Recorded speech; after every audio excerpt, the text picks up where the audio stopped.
Welcome to the Lotsa Helping Hands webinar. Thank you so much for joining us today. My name is Brooks Kenny, and I am the Chief Marketing Officer here at Lotsa Helping Hands. And I know that more than 100 people have registered for the series today. We are just delighted to have you joining us and to sharing with you the tips for getting started with Lotsa Helping Hands. Our agenda for today is all about that, getting started. We're going to begin by sharing a little bit of information and background about the service. We understand that many of you who are with us today are not yet in Lotsa Helping Hands communities, but you're participating because you want to hear more and understand the ways in which you can build your community for whatever particular need you might have. So we're going to begin by sharing a bit about the service. We'll then walk through three steps. One, creating a community. Two, inviting people to join. And three, adding activities and tasks to the calendar. We also know that many of you have posted questions to us in the registration process, so we'll go ahead and review a handful of those as well at the conclusion of the time together. So understanding Lotsa Helping Hands, the service is one that allows for the creation of private, web-based communities to organize help during times of need. As you all probably know, no one is ever truly prepared to get the news of a medical diagnosis or to be experiencing some unexpected life event. Here at Lotsa Helping Hands, we hear stories every day from families whose lives have literally been turned upside down by a medical diagnosis or something that's going on in their life. And it is not uncommon for family caregivers, those people who are supporting the family or the person who has a diagnosis, to be very, very overwhelmed by the question, what can I do to help? Usually the answer is, I'm so overwhelmed, I don't even know where to begin to tell you how to help. And even in those best situations where help is provided, families in crisis often have multiple meals on their doorstep, have dozens of phone calls to return, and find themselves juggling the needs of other members of the family. We created Lotsa Helping Hands to answer that question. What can I do to help?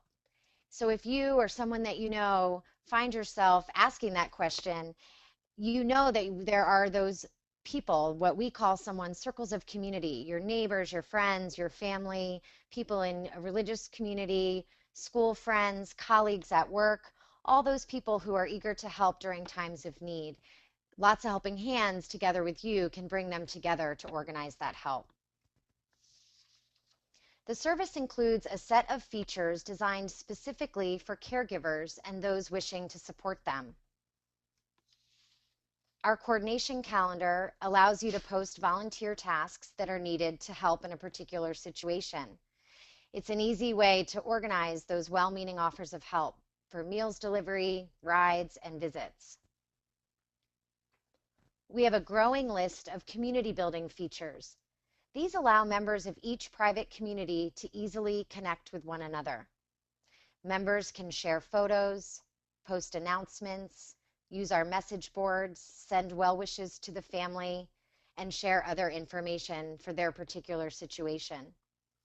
Coordinators can also create special community sections within their private community to meet the unique needs of the family.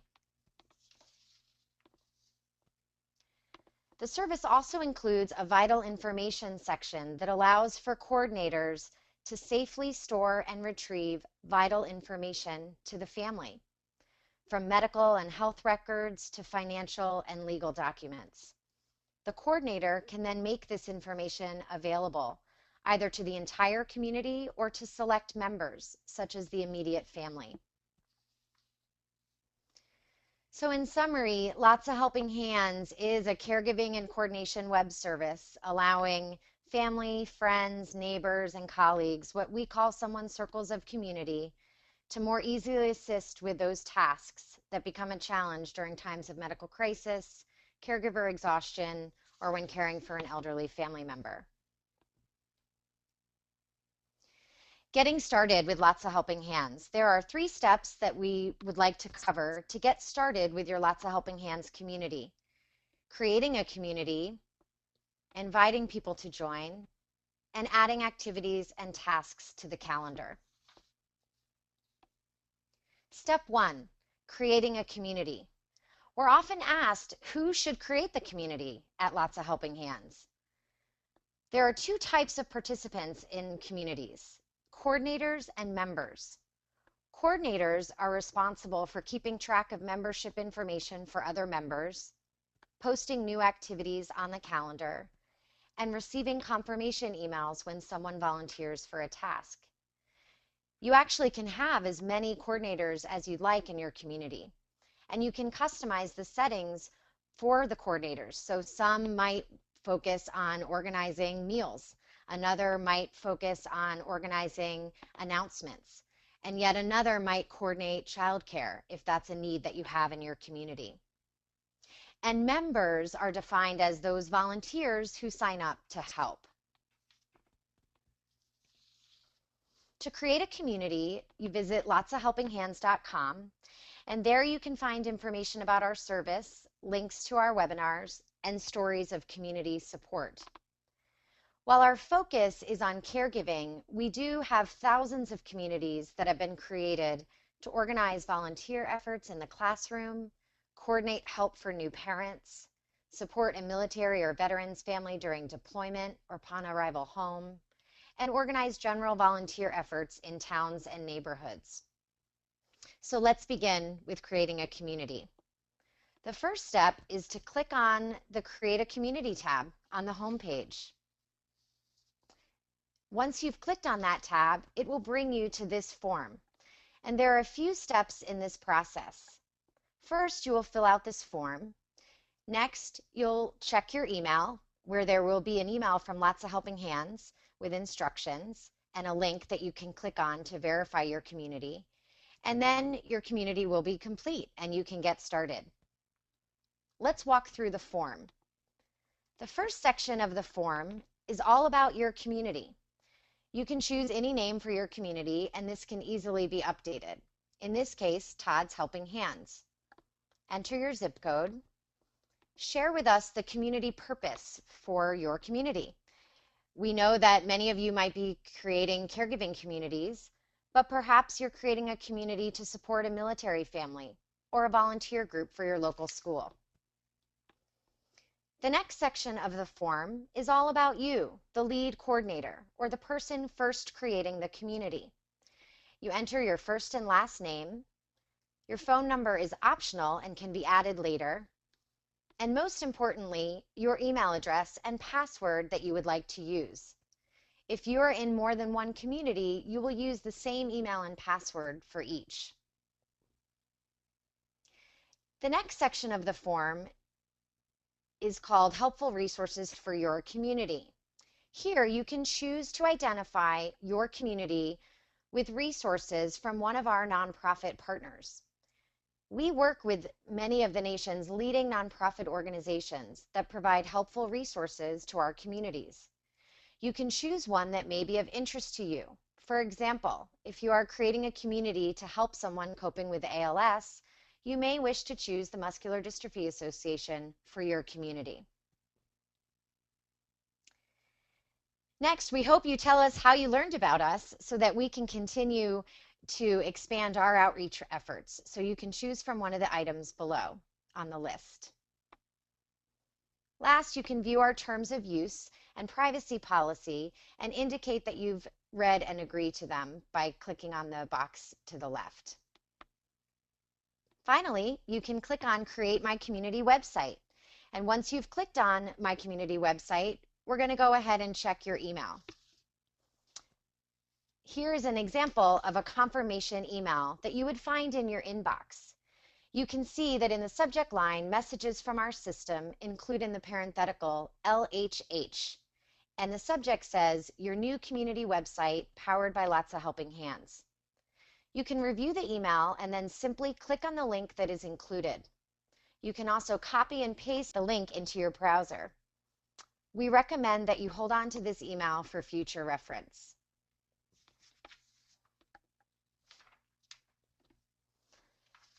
This is the next screen that you will see, and you simply click on the Get Started link, which will take you to your newly created community website.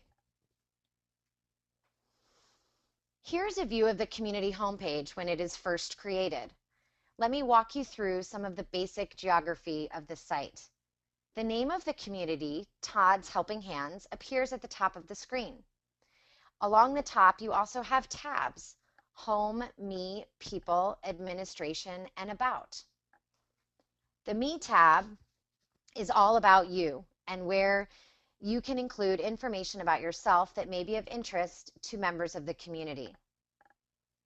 The People tab is where you can add members to your community and access information about members. The Administration tab only appears for coordinators of the community and is the central location for customizing your community, adding tasks to the calendar, and a number of other items. The About tab can include information about the community and provides a description of the Lotsa Helping Hands service. On the left-hand side of the community homepage, you can see these custom sections: announcements, calendar, vital information, message board, photo gallery, resources, well wishes, and a section called Lots of Resources for You. We provide these community sections in every community, and community coordinators can also create their own custom sections that are unique to your community. Step 2 is inviting people to join. It's really the first thing that you want to do after you've created the community. This can be friends, colleagues, members of your family, anyone who has asked you that question: what can I do to help? There are two ways that people can gain access to your community. Members are either invited to join or they can request membership. A great place to familiarize yourself with is the Administration tab, which again only appears for coordinators, and it's located below the community name and between the People and About pages. This is really the center of the community website where you, as a coordinator, can edit almost every part of your community. The People and Administration tabs located directly below the community name are where you will invite and organize your membership. You can use these tabs to send invitations to people or to approve individuals who've requested to join your community. First, inviting members. This will take place in the People tab, and you can easily fill in the first name and last name and email address, inviting members to join your community. You can also add multiple members at one time. This is where you can include the first name and last name and email, and even designate other individuals as coordinators. And we have instructions that we can provide to you for help in adding multiple members at one time. Once you've added someone to your community, they will receive a notification email that you can customize using our templates, and they too will receive an email invitation with a link to set their password and join the community. When you, as a coordinator, are signed into your community homepage, you can easily see the URL in your browser. If you were to copy and paste this URL, you can share it and invite people to join your community through this method, using Facebook, perhaps Twitter, or sending a bulk email to your friends and family, all those people who offered to help. Once you've done that, they will actually enter the URL and they will come to this screen where they will have an opportunity to enter their email address and request to join the particular community.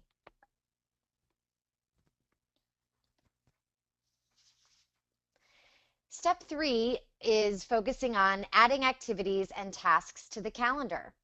Coordinators can create different types of activities. We've talked a lot about meals, rides, and visits, and those are some of the more common activities that are often added to the calendar.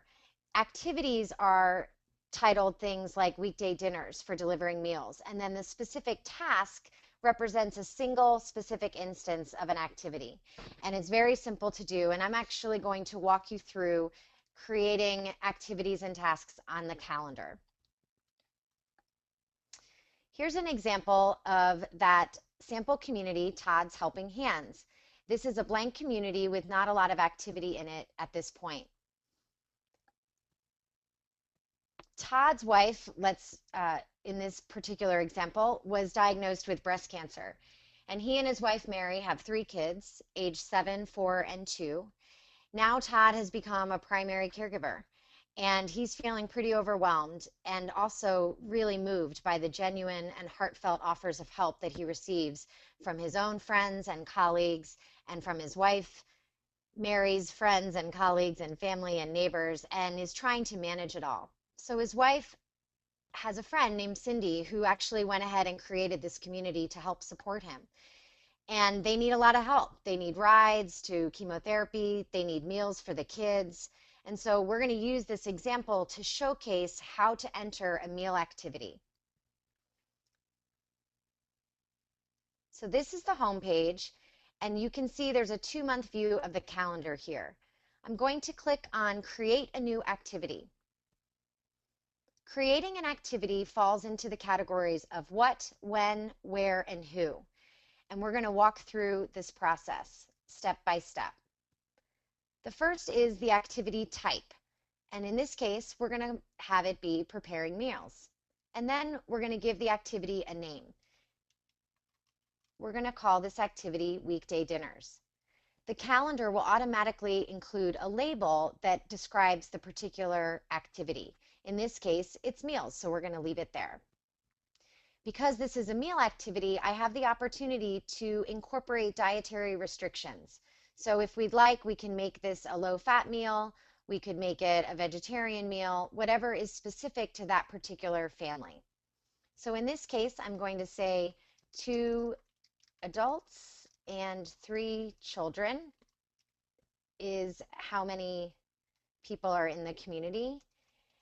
And I'm going to say the family is very flexible with meals.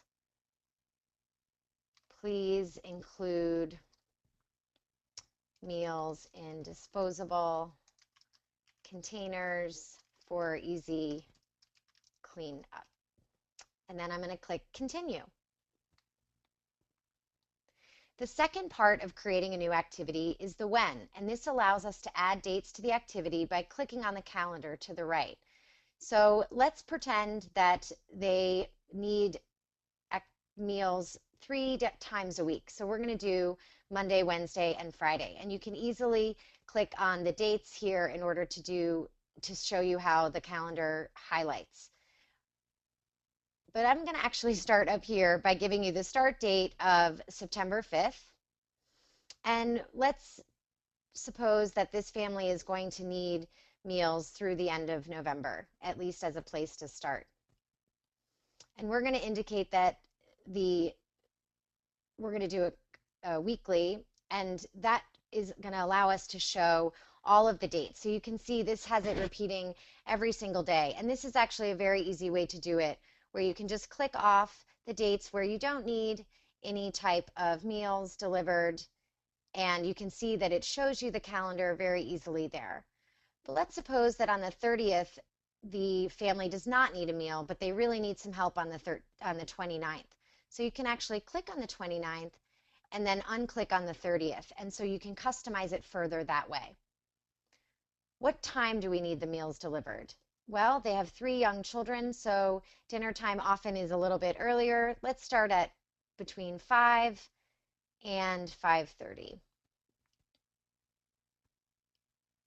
And so now the time and dates are set up for the when category. Next, we're going to include the address. And all you do is include the specific address, the city, the state, and the zip code, and click Continue. And when people sign in, they can actually click and receive a link to a Google Map so they can easily see how to get to the location if they're not familiar. And now we're on to the who. This is the activity coordinator. Since I'm the one creating the activity, I would like to receive information when people sign up, obviously, so I'm here. But I can also choose to select other coordinators.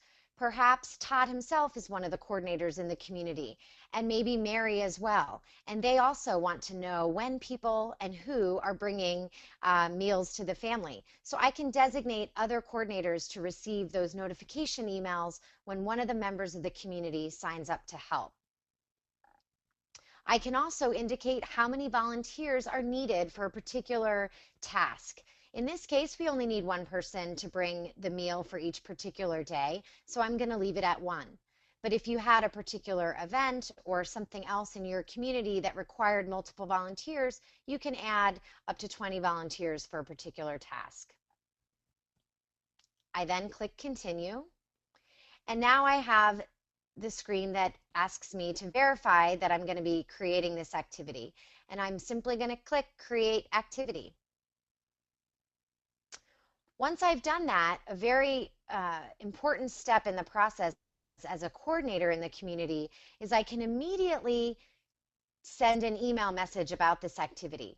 So even if you have multiple activities that you would like to send information about, you can do it for each one right after. So if you click on send an email message, you actually can send it to the entire community, or you can send it to select members.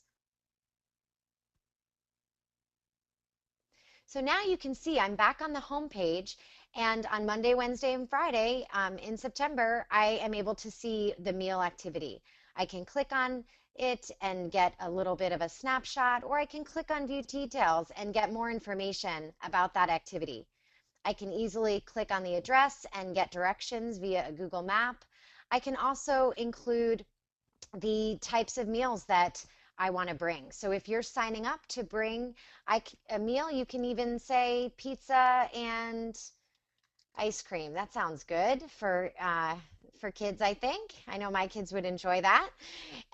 So you can go ahead and tell the family what you're planning on bringing. And what's great about this is that other volunteers can easily see what others are bringing. So not the family doesn't get pizza and ice cream every night, because that might not be very well received for the parents in this case. So that is an example of the creating a community activity step.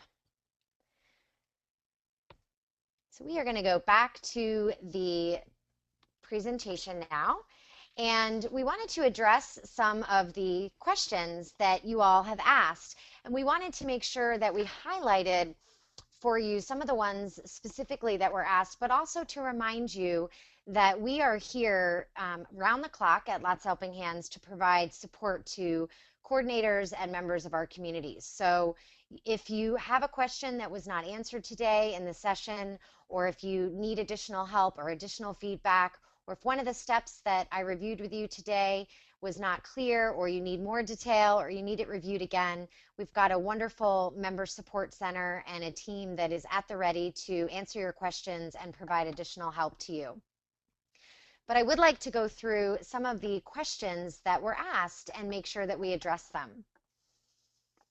The first was, I would like to use this to handle Cub Scouts and Walkathon volunteering. Can we use it for this, and which model works best? Absolutely, yes, is the answer. We certainly see thousands of communities being created for a wide range of things beyond simply caregiving.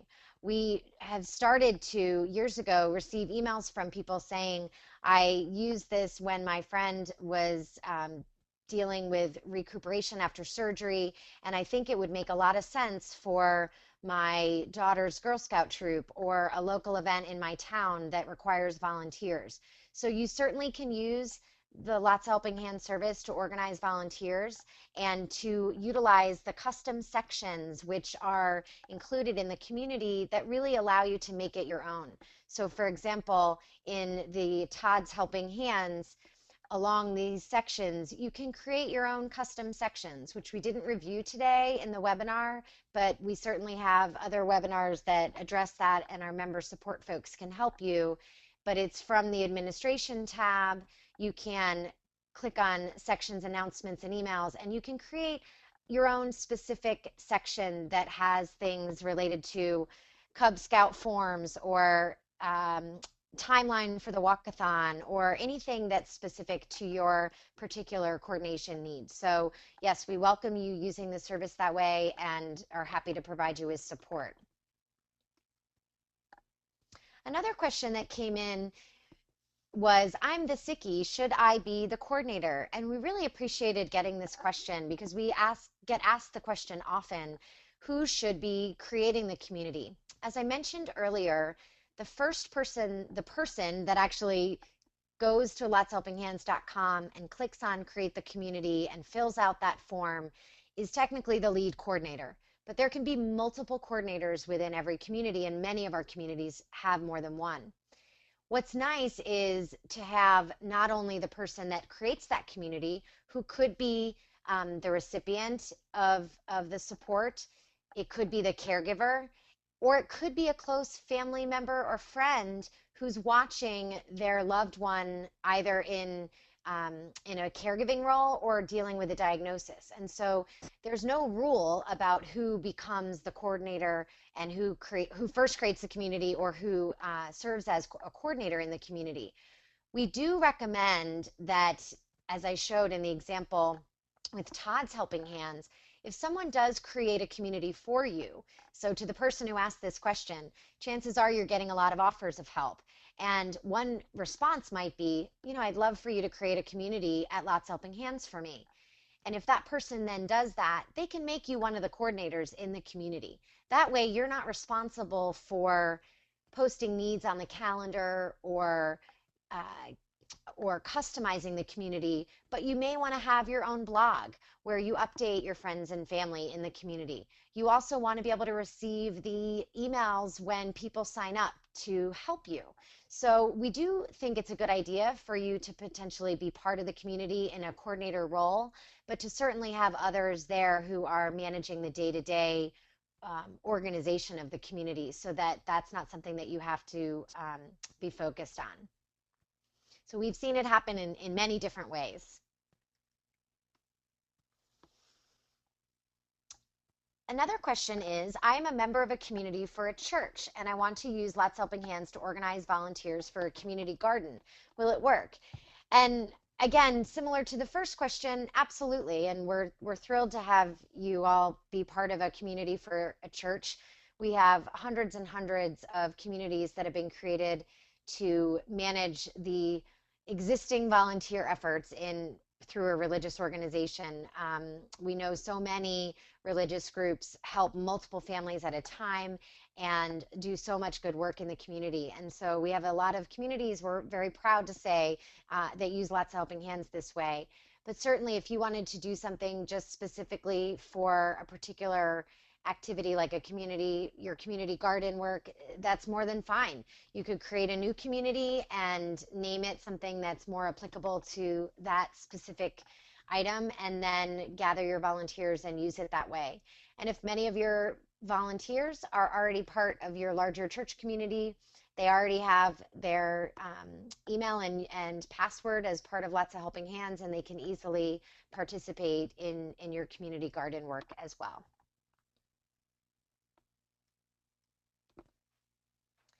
The next question was someone expressing interest in coordinating care from a distance.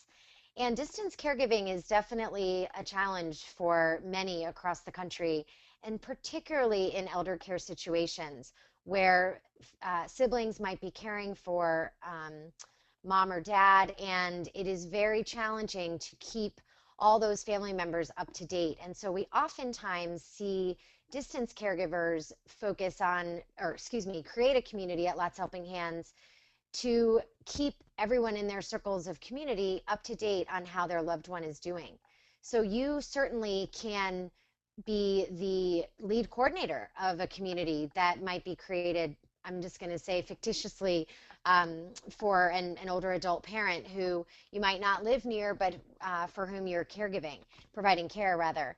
And we actually think that this is an interesting role for the distance caregiver because oftentimes in the case of elder care, siblings might feel, who aren't right there in town, they may feel bad that they're not close to the family and that they're providing care from a distance, and it can be challenging, and there can be a lot of guilty feelings. And this is a wonderful role that a distance caregiver can take. So even if you have other family members or friends or neighbors who are with the recipient, coordinating the needs, keeping everybody up to date, using the vital information section, posting photos within the community, those are all things that can be done regardless of where you are. It doesn't matter if you live next door or if you live across the country. It's a role that you can play as a caregiver. And so we certainly would encourage you to think about Lotsa Helping Hands this way. We know that one of the great features of the service is those community building features that keep everybody up to date on how somebody is doing. And you can do that online regardless of where you are. A second question is there a cost for this program? I think it would be very helpful for family caregivers of an elderly family member. Lotsa Helping Hands, simply put, will always be free for our members.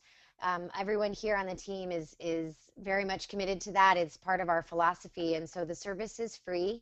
Anyone can create a private web-based community of support, and there is no cost to the service. And finally, how will having a community help me in my caregiving? And I know I could speak for everyone on the team here at Lotsa Helping Hands because we've heard so many stories and feel very, very humbled by the stories that we hear of caregivers, recipients, and those people wanting to support a particular situation who get so much out of participating in community. And so I fear, whomever asked this question, I fear I won't do it justice for everyone on the team, but I do want to point out a few of the benefits that you certainly would receive. Number one is respite. We know that caregivers oftentimes are juggling so much, especially those who are doing caregiving over a long period of time and doing intense caregiving. We know that caregivers who are working are, juggling even more. And so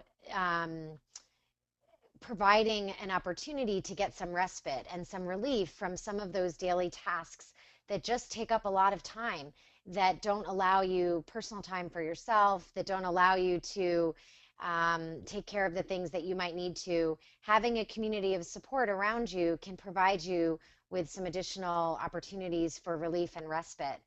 And also peace of mind. We hear from a lot of community members and particular caregivers that they have a great peace of mind knowing that some of the needs of the family are being met, that they may not otherwise be supported by, just even meals, or taking, if in a particular situation where there's a family with young kids, having people in the community help by, walking children to school or play dates for young children.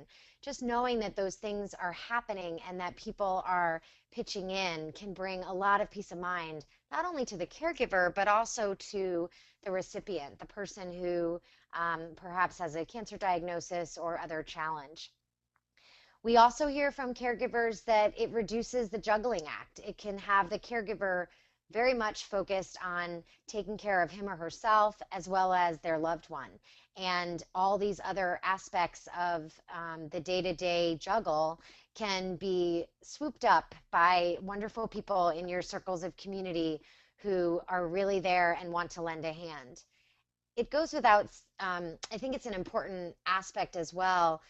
We hear from people who are volunteering in these communities, and they are finding, as not surprisingly, that being able to give to their loved ones and friends this way is a great gift to them as well. And so by responding to those offers that you receive, those offers of what can I do to help you, creating a community at Lotsa Helping Hands, providing their name and email address, logging in and seeing the needs that you have, provides a very simple way for people to help in whatever way works for them. And collectively, it takes a big load off the caregiver and the family. And so I hope that whoever asked that question gets some of those benefits, and you'll keep sharing with us and let us know the benefits that you receive from having a support community around you, so that we can continue to share that back with our larger Lots Helping Hands community. So that is the bulk of the questions that were asked in advance of the session. We have about 5 minutes or so. I can invite additional questions to come in. If you all look on your screens, you can see a question area, and you can simply click on the chat area and go ahead and, excuse me, on the question area, and you can type away and ask your question.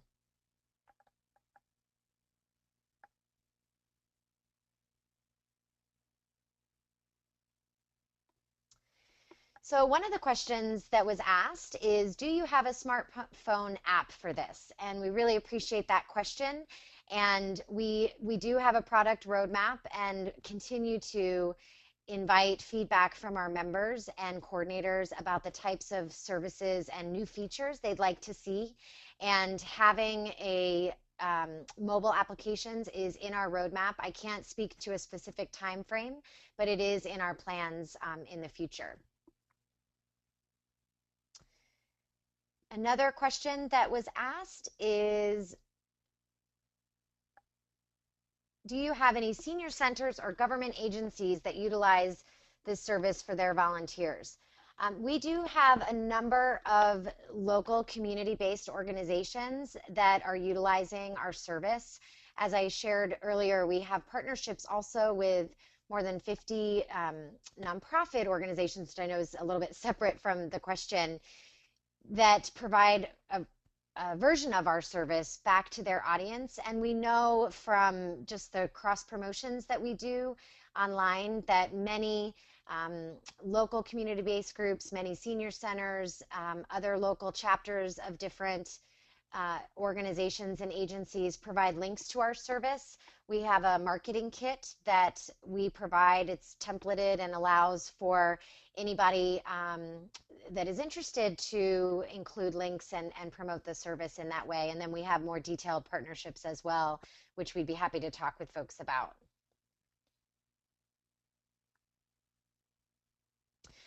Thank you. Someone asked a question that I realize I gave a short answer, and so I'm going to expand on it. If this program is free to the user and community, how is the program funded? There must be cost to you, which is true. And our business model essentially rests on a sponsorship and advertising premise where we collaborate with very select companies and organizations that have products or resources or services that are of interest to our audience. So we spend a lot of time asking our audience members questions about the types of things they need and want to see inside their community. And then we match those needs with interest from industry to create sponsorships and advertising opportunities for them that fit within the appropriate environment for Lots Helping Hands communities. You may have received our monthly newsletter in the past. Oftentimes that is sponsored by an organization. Sometimes our webinars, like today, are sponsored by a particular organization. And we are very, very selective with that, and certainly look forward to continued feedback from members like you in order to make sure we're populating our communities and our outreach vehicles with the right types of sponsors. But that is the primary way that we offset, or that that's our primary revenue model. Another question, very important, that came right after that, the previous one, was also our collected emails shared with other businesses or organizations. The answer is no. If you review the terms of use and privacy policy that can be found from any of our homepages or within your private community, and everyone is required to digitally sign off on that terms of use in order to create the community, you will see that we do not share email addresses or private information with third parties. So you can learn more about that in our terms of use.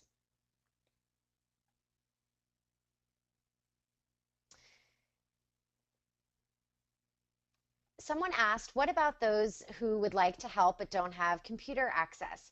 There actually is an area within the adding members section that allows you to add members but have them not included with an email, and you can designate a responsible member to be responsible for communicating the volunteer um, task information and confirmation with that person. So certainly, while the majority of people do have um, to access to email and computer access in a designated community, we certainly can work with you to make sure that others and we can walk you through that process so that they can be part of the community and they can volunteer to help.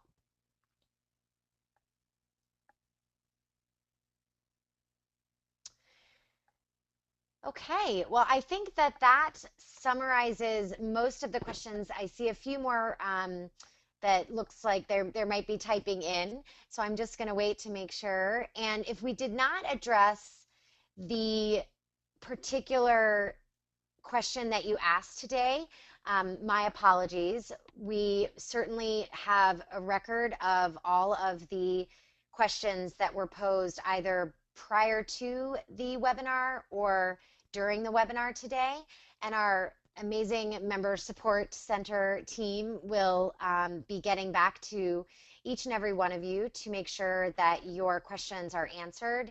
We do have the question, just to remind you, you can email us at support@lotsahelpinghands.com. And certainly we also, as I said, have a record of the questions. And so we will be responding to them and making sure that you have everything that you need. A recording for this webinar will be posted on our website shortly so that you can access it. In addition, we have other webinar recordings featured on our website. If you visit lotshelpinghands.com/webinar, you can easily view and watch other recordings of webinars, and the topics for those webinars are included. So you can have access to other tips via recording to fit your schedule. Just a few more things that I wanted to point out that would be really, really helpful as we continue to build our larger Lotsa Helping Hands community. If you haven't already and are so inclined, we would certainly appreciate you all hopping over to our Facebook page at facebook.com/Lotsa Helping Hands and go ahead and like our page. We are continuing to add helpful ideas for families and those wishing to support them. We continue to highlight resources from our nonprofit partners, keep you posted on what's happening. We have Caregiver Mondays where we're highlighting a caregiving tip, tips on using the service on Tuesdays, asking you all questions and feedback about feature upgrades and various things on Fridays. A lot of different things that we're doing on Facebook as well as Twitter. And we invite you, if you are on Twitter, to go ahead and follow us and get up to the minute, updates on things that are happening in the caregiving universe, getting updates from Lotsa Helping Hands, and certainly getting support from our team as well. So we hope that you are able to join our larger discussion and will continue to provide us with feedback as you experience Lotsa Helping Hands in whatever ways that you might be creating community. So in closing, I just want to thank you on behalf of the entire team at Lotsa Helping Hands. We truly, each one of us is so committed to the mission of what we're trying to do and recognizing the profound impact of building community and the wonderful experience that we all receive both from giving and from getting those wonderful offers of help. So we wish you great success in using Lotsa Helping Hands. We want to remind you that we're here for you, and we hope that wherever your caregiving journey might take you, that Lotsa Helping Hands can play a role and support you in that effort. So thank you very much for participating in the webinar today, and we look forward to seeing you next month. Thanks very much.